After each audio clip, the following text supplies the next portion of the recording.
Pues bueno, nosotros somos el equipo 2 y les venimos a presentar el reporte de la práctica 1, titulación ácido base.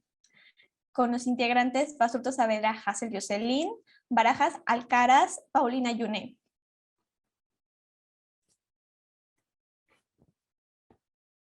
Los objetivos de esta práctica es aplicar los conceptos básicos para la preparación de disoluciones, comprender los conceptos acidez, basicidad en el laboratorio y emplear los conocimientos de la normalidad para la preparación de una disolución. ¿Qué es una titulación química? Es un procedimiento que se utiliza para la determinación de una concentración desconocida a partir de una ya conocida. Es también llamada trimetría o análisis volumétrico. Hay varios tipos de titulación, que es titulación de precipitación, de complejación, ácido base y de reducción de oxidación. ¿Qué es un indicador químico? Es un compuesto que tiene la propiedad, la cual ayuda a un indicador en el preciso momento la reacción entre la solución patrón y la disolución valorada, a partir de un cambio de color. Hay varios tipos de indicadores, que indicadores son químicos, indicadores de absorción o indicadores fosforescentes. Hay varios tipos de patrones, el patrón primario y patrón secundario. El primario es llamado así también como estándar primario, donde es una sustancia utilizada en química como referencia al momento de hacer una valoración o estandarización. Y frecuentemente son sólidos los cuales cumplen requerimientos necesarios, que son los siguientes, como su composición, si tiene una pureza elevada, si su temperatura es estable, en una atmósfera ambiente y que no debe absorber gases. Para el patrón secundario, también llamado estándar secundario, y en este caso en una titulación suele ser un titulante o valorante. Su nombre se debe a que la mayoría de los casos se necesita del patrón primario para conocer su concentración exacta. Y esta debe cumplir que debe establecer mientras se efectúe el periodo del análisis, debe reaccionar rápidamente con enaralito y la reacción entre el valorante y el patrón primario debe ser completa. Esos son los materiales que utilizamos en laboratorio.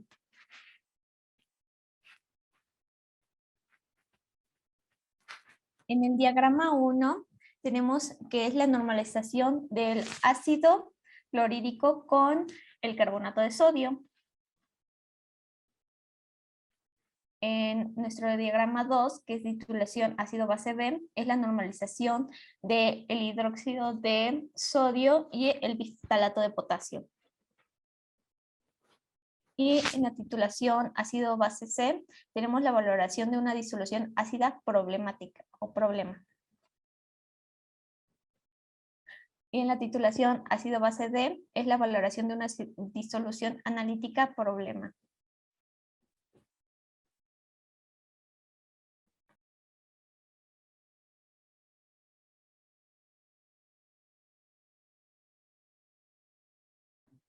Para los cálculos del ácido clorhídrico tenemos los datos que observan en pantalla. Para la realización de estos tenemos la fórmula de la molaridad, que es la normalidad entre equivalentes gramos, y es 0.1 entre 1 y nos da un total de 0.1 molar. Después sustituimos estos datos para convertirlos en mililitros, y un mol de ácido clorhídrico contiene un equivalente gramo. Esto lo sustituimos para calcular el número de moles, que es la molaridad por el volumen. Obtenemos un resultado de 0.025 moles de ácido clorhídrico, y esto lo sustituimos nuevamente para obtener finalmente un resultado de 2.019 mililitros de ácido clorhídrico, la cual será la cantidad necesaria para esta práctica, y estos se redondean a 2 mililitros. Para el carbonato de sodio tenemos los siguientes datos. Realizamos los cálculos, que es los números de moles del soluto por la masa por el volumen, y tenemos 0.05 por 0.01, obteniendo un resultado de 5 por 10 a la menos 3 número de moles de carbonato de sodio. Estos los sustituimos en la fórmula para la molaridad y obtenemos un resultado de 0.05 molar. Y para esto se hace un ajuste y obtenemos de esta manera 3 alícuotas de 1 gramo de carbonato de sodio en 20 mililitros de agua. Por lo tanto, la cantidad necesaria de carbonato de sodio será 0.1 gramo. Para los cálculos del hidróxido de sodio, tenemos nuevamente los datos, sustituimos en la fórmula que anteriormente mencionamos y obtenemos 1 gramo de hidróxido de sodio. Por lo tanto, la cantidad necesaria para preparar esta disolución será 1 gramo de hidróxido de sodio. Para los cálculos del biftalato de potasio, tenemos que la misma fórmula, se sustituyen nuestros datos y se hace un ajuste para obtener 3 alícuotas. Por lo tanto, la cantidad necesaria para preparar el biftalato de sodio serán 0.5 gramos en 7.5 mililitros de agua. Resultados. Los resultados para la normalización del ácido clorhídrico con el carbonato de sodio son los siguientes. En el matraz 1 tuvimos un peso de 0.1024, en el matraz 2 de 0.1005 y en el matraz 3 de 0.1023. El volumen gastado de ácido clorhídrico se reporta en la tercera columna. Es 10.7, 20.4 y 19.9 respectivamente. El indicador que se utilizó fue naranja de metilo y el viraje, se obtuvo un viraje naranja claro. En los 3 casos, para la tabla 1.2, los resultados de la normalización del hidróxido de sodio con el biftalato de potasio fueron los siguientes. En el matraz 1 obtuvimos un volumen gastado de hidróxido de sodio de 25, en el 2 un volumen de 23.7 y en el matraz 3 un volumen de 21.2. El indicador que se utilizó fue la fenolftaleína y el viraje fue un rosa pálido y en el caso del 2 y 3 fue un rosa fucsia. Para los resultados de la tabla 1.3, que fue la valoración de una disolución ácida problema, fue en el matraz 1, 2.9 mililitros gastados de hidróxido de sodio, en el matraz 2, 3.8 y en el matraz 3, 3.7. El indicador fue fenolftaleína y todos cambiaron a un color rosa fuerte. En la tabla 1.4, la valoración de la disolución alcalina problema. En el matraz 1, el volumen gastado fue de 0.2, el volumen gastado de ácido clorhídrico. En el 2 fue 0.26 y en el 3 fue 0.3. El indicador en este caso fue nuevamente el naranja de metilo y el viraje fue en el primer caso un naranja claro, en el segundo fue un naranja un poco más fuerte y en el tercero fue un naranja claro nuevamente. Para la determinación de los resultados en la parte A de la normalidad del ácido clorhídrico a partir de la concentración de la disolución patrón, primero calculamos los equivalentes del carbonato sódico y obtuvimos que son 2 equivalentes de carbonato sódico, perdón. En el matraz 1 tenemos un resultado sustituyendo en la fórmula de la normalidad de 0.101 normal. En el matraz 2 tenemos un resultado de 0.098 normal y en el matraz 3 un resultado de 0.1005 normal. Posterior a esto, tenemos que calcular el valor promedio utilizando la fórmula que se muestra aquí en pantalla para posteriormente sustituir los datos obtenidos en la diapositiva anterior y lo dividimos entre 3 ya que es el número de datos y así obtenemos que la media es un 0.127 normal. Para el coeficiente de variación, pues, primero tuvimos que calcular la desviación estándar y eso lo dividimos entre el valor promedio que obtuvimos anteriormente, lo multiplicamos por 100 y tenemos un 1.3663%. Para los resultados de la parte B, la determinación de la normalidad del hidróxido de sodio a partir de la concentración de la disolución patrón, la fórmula que utilizamos para la normalidad es la que se muestra aquí en pantalla. Nuevamente nada más tenemos que sustituir los datos que tenemos para el caso del matraz 1, matraz 2 y matraz 3. En el matraz 1 obtuvimos una normalidad de 0.17, para el matraz 2 una normalidad de 0.1735 y para el matraz 3 una normalidad de 0.1672. Para los resultados también de la parte B, en el cual calculamos el valor promedio, utilizamos la fórmula de la media, dividimos entre 3 y nos da un resultado de 0.171 normal. Para el coeficiente de variación, nuevamente calculamos la desviación estándar y la dividimos entre el valor promedio, multiplicándolo por 100 para obtener un 1.897%. Para los resultados de la práctica C, en la cual se nos pide calcular la normalidad, la molaridad y el porcentaje peso-volumen de la muestra ácida problema, tenemos primero la fórmula de la molaridad, que es el número de moles entre el volumen. Para calcular el número de moles, primero tenemos que calcular, para calcular la molaridad, primero calculamos el número de moles, que es gramos de soluto entre el peso molecular. En este caso es 1 entre 40 gramos sobre mol y nos da un resultado de 0.025 moles. Y ahora sí sustituimos este dato entre 0.25 litros, que es la cantidad de la disolución. Nos da un resultado de 0.1 molar. Para calcular la normalidad la tenemos aquí del lado derecho, es la fórmula que ya hemos mencionado. Y sustituimos nuestros datos y nos da un resultado de 0.1 normal.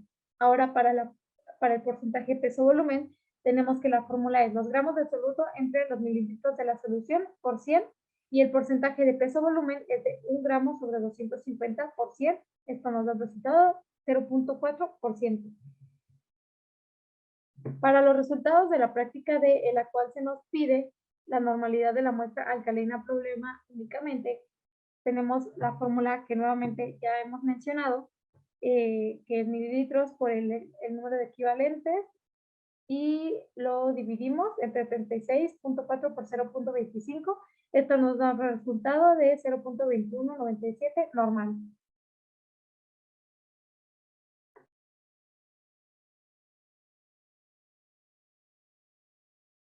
Discusión de resultados. Los resultados obtenidos para la parte A y B en la práctica fueron los esperados, ya que el indicador naranja de metilo tiene un color de viraje amarillo a naranja, y fue lo que se obtuvo. Sin embargo, en la parte B y C obtuvo una coloración rosa fucsia, lo cual indicó que no se realizó de manera correcta. Y esto se debió a que se agregó más agente titulante del necesario, ya que el color esperado sería un rosa pálido, característico del indicador de fenolftaleína. Por otra parte, obtuvimos para observar las normalizaciones y los cálculos realizados fueron los correctos, ya que se obtuvo un resultado satisfactorio con respecto al viraje de cada titulación. Conclusiones. Gracias a la realización de esta práctica pudimos reafirmar algunos conocimientos previamente adquiridos al hacer uso de cálculos de normalidad y molaridad. Además, se pudo aprender más acerca del viraje de los indicadores y sobre el pH actúa y a cómo se hace uso del sistema de valoración para titular una muestra ácida o alcalina, a partir de las discusiones preparadas para nosotros mismos, cumpliendo así de manera exitosa los objetivos principales de esta práctica.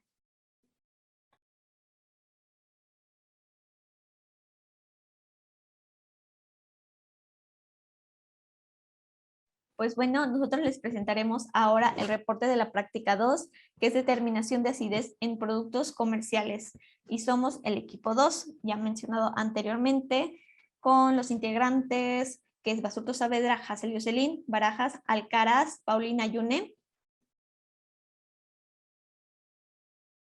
Los objetivos. El alumno estudiará el concepto pH y determinará la acidez de productos cotidianos empleados en el uso del papel indicador y el potenciómetro. El alumno aprenderá el manejo y calibración del potenciómetro. ¿Qué es un potenciómetro? Es un equipo que efectúa mediciones del pH de las soluciones de trabajo.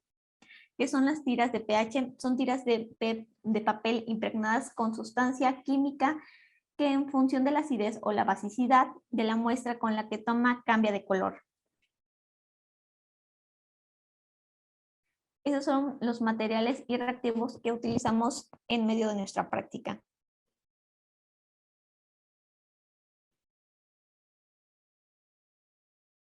Ese es el diagrama de flujo de la determinación de los productos de acidez en los productos comerciales.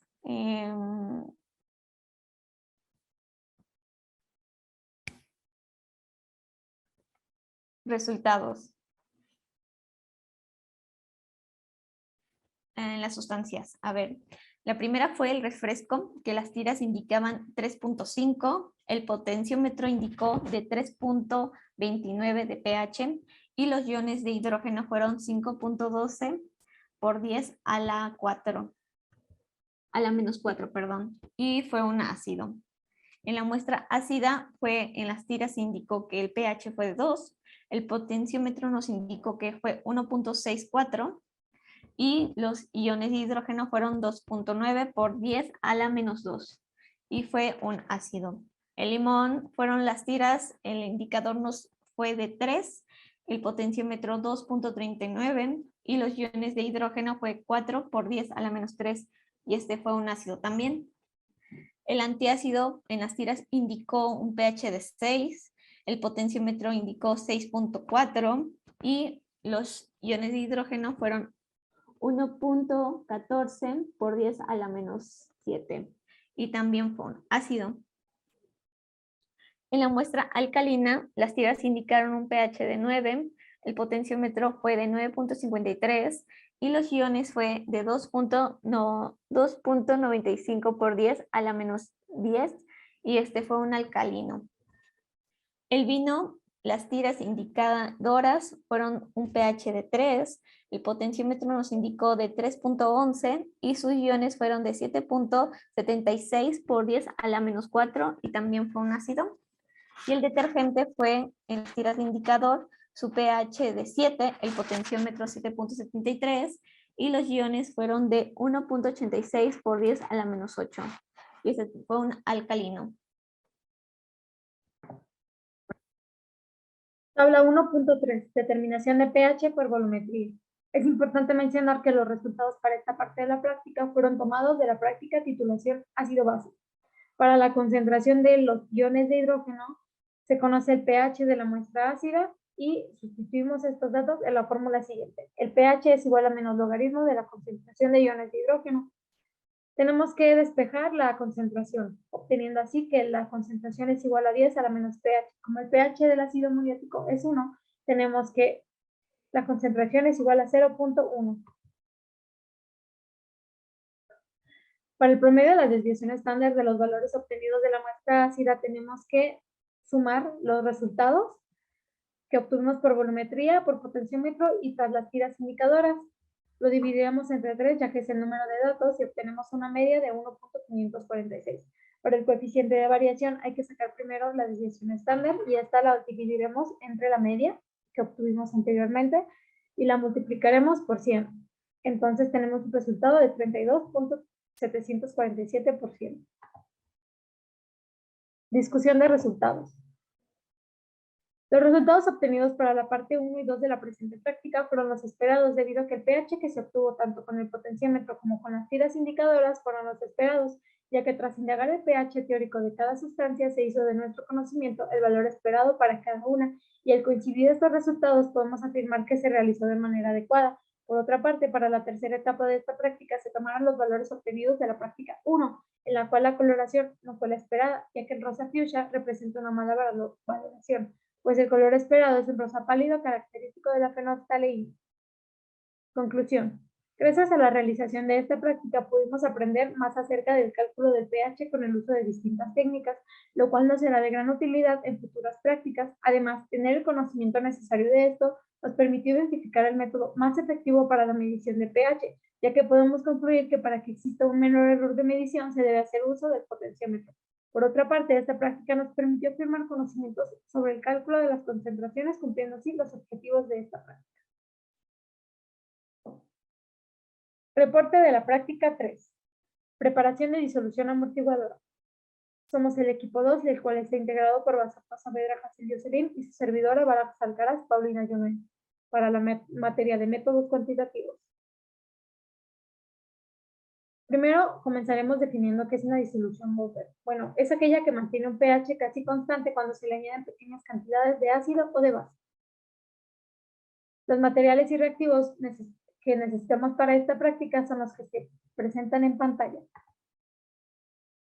El diagrama de flujo que nosotros seguimos para la preparación de la disolución amortiguadora fue primero realizar los cálculos necesarios para preparar 100 mililitros de acetato de sodio 0.1 molar y ácido acético 0.1 molar.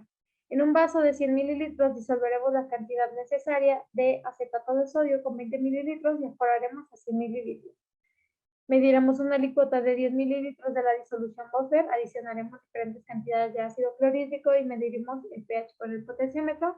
Posteriormente haremos lo mismo pero con hidróxido de sodio.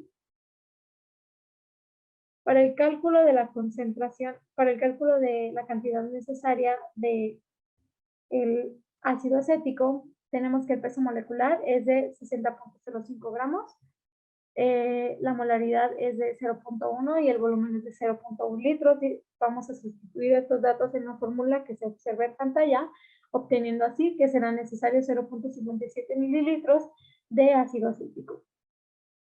Para el cálculo del acetato de sodio, cuya fórmula es la siguiente, se realiza de la misma manera el procedimiento, obteniendo como resultado que serán necesarios 0.52 gramos para la preparación de la disolución.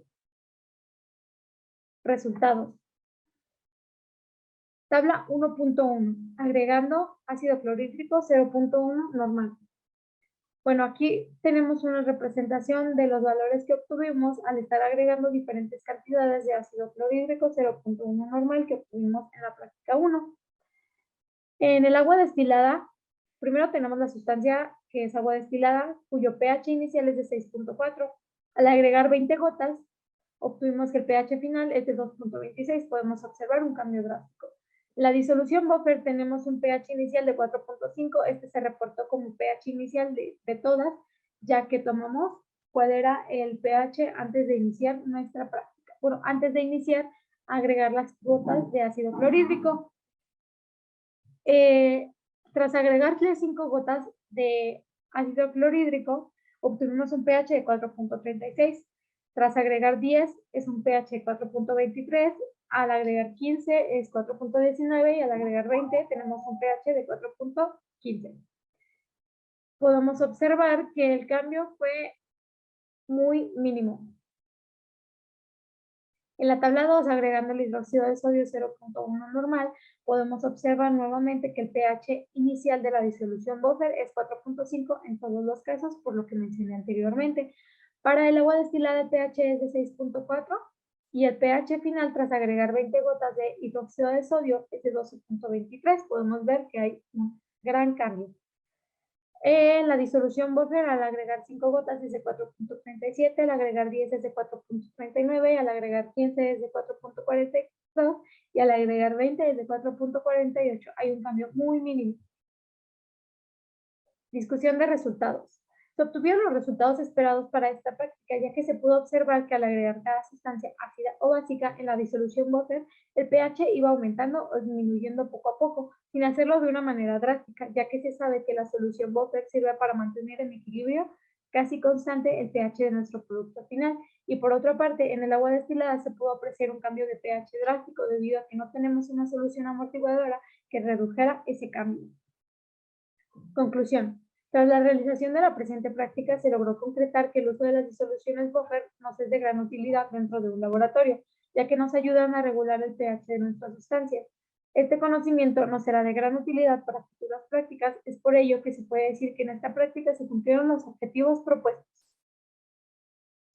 Como última parte, les presentaremos las referencias que estuvimos utilizando a lo largo de la realización de nuestras investigaciones para el caso de las 3 prácticas. Eso sería todo por nuestra parte y muchas gracias por su atención.